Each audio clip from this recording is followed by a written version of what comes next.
Hi, welcome to this video. Um, the likelihood that if you are on a journey where you're hoping to lose weight, you would experience the challenge of cravings. And that's not just the physical desire for food, but the feeling of urgency that comes with it. So you don't just get a sensation, I want something, I want it now. Um, and that's frequent for most of us, and particularly in this area of weight loss around nutrition. And so that's what I want to explore on this video. Um, and I, the key here is the idea that a craving is not a command. Uh, Although we treat it as it's like a command, it's something that we should do. So we hear it and we act on it. Um, because you see, when it becomes clear it's not a command, um, and when I say it becomes clear to you, and that's not just intellectually but experientially, then something begins to happen quite naturally. So let's start by looking at what cravings feel like. Um, First of all, they have this degree of urgency to them. Um, they can be very loud, very powerful, and they can seem very convincing. Uh, Sometimes it's almost like a voice saying, "Go on, just this once. You need this. You deserve this." Those kind of things. And so, in those moments, the cravings feel very real. They're very compelling.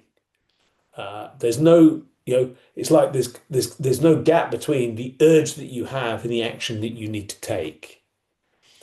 But what's really happening is that cravings are just a feeling. They're just a feeling passing through your system. That's all it is. Cravings are no more than that. They're not a requirement. They're not an instruction. They're not something you have to act on. Um, really importantly, they're just a temporary experience. So if that's true, why do cravings feel so strong? Why does it feel like we have to respond? And most of us would have spent a considerable amount of time responding automatically to those feelings, years and in many cases decades. So what's happened is the craving has led to this idea of craving equals action. And that's not because it's true, but because it's been repeated. And we have these physical neurological pathways that have been built around that. The interesting thing when you look closely at them, you'll see that cravings aren't even about hunger. They're about habit, emotion. They can truly be related to fatigue, stress, boredom, those kind of things. Um, so when you feel those kind of things, what comes up is my body needs food. But the reality is just feelings moving through the system. And you've learned to respond in a certain way to that feeling. And that's the important thing for people to get. You've just learned a way to respond to a feeling, to put it another way, to energy flowing through you. Now, one of the key aspects of cravings is urgency. It kind of is saying to you, this has to happen now. I can't wait any longer. If I don't do it, something's going to go wrong. But that urgency is only part of the feeling. It's not a reality. There's no rules or laws that say that that is true. And it's really helpful to slow things down and see that. Um, I think in an email I used the analogy that it's a bit like a phone notification. Your phone buzzes, a message appears, and um, it grabs your attention. But the thing is, you don't have to open it. You can look at it, notice it, and carry on. And cravings are very similar. Now, of course, a lot of people do respond immediately because they feel they have to. They have the same urgency to those phone notifications as they do to cravings because they built a habit around it and they built a whole story about what will happen if they don't. So they appear and they pull your attention, but they don't require action. That's a choice you make. And if you can see that they don't require immediate action, even if it's only slight, then space appears. And this is where the change can begin to happen. And you don't have to do this through willpower or forcing it or resisting the urge. You just have to recognize the pause. Because the pause, even for a moment, interrupts that automatic pattern. That's all you need to do. So in the pause, the intensity softens because you notice something and you will slow down. And by doing so, the urgency fades and the feeling starts to move. And what's really, really important about this, and I say this all the time, and a lot of people don't hear me, you don't, it's changing not because you've done anything. You don't have to do anything. The feelings will naturally pass. You're not making them go away.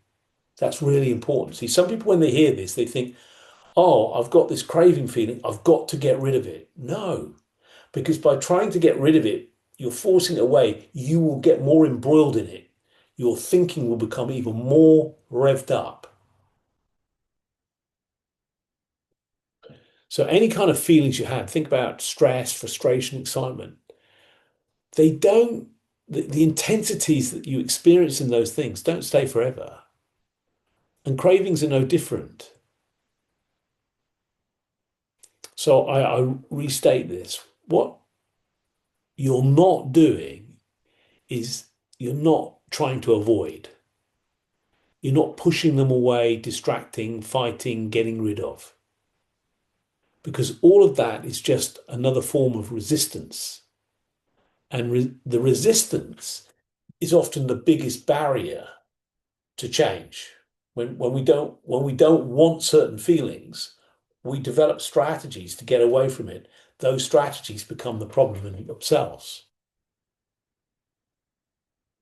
So instead, what you're doing is you're noticing, you're allowing it to be there without reacting.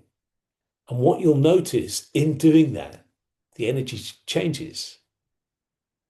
Um, you begin to see what's actually happening at that moment. And that shift, that observation of it is enough to change your relationship with the craving. And you'll begin to see things more clearly. And then things can happen quite naturally. And by that, what I mean is the cravings can lose their intensity. They become less urgent, less convincing. You feel less pulled to them. Um, and then that opens up the opportunity for uh, better support for your system, i.e., regular meals, better nourishment, more balance. And when that happens, the cravings get reduced anyway. So you're kind of coming from two places when that's happening. When you are balancing your meals and they're healthy meals, the cravings will be stopping. But when you actually have the cravings and you see them for what they are, energy, things change anyway. You're just understanding things in a very different way.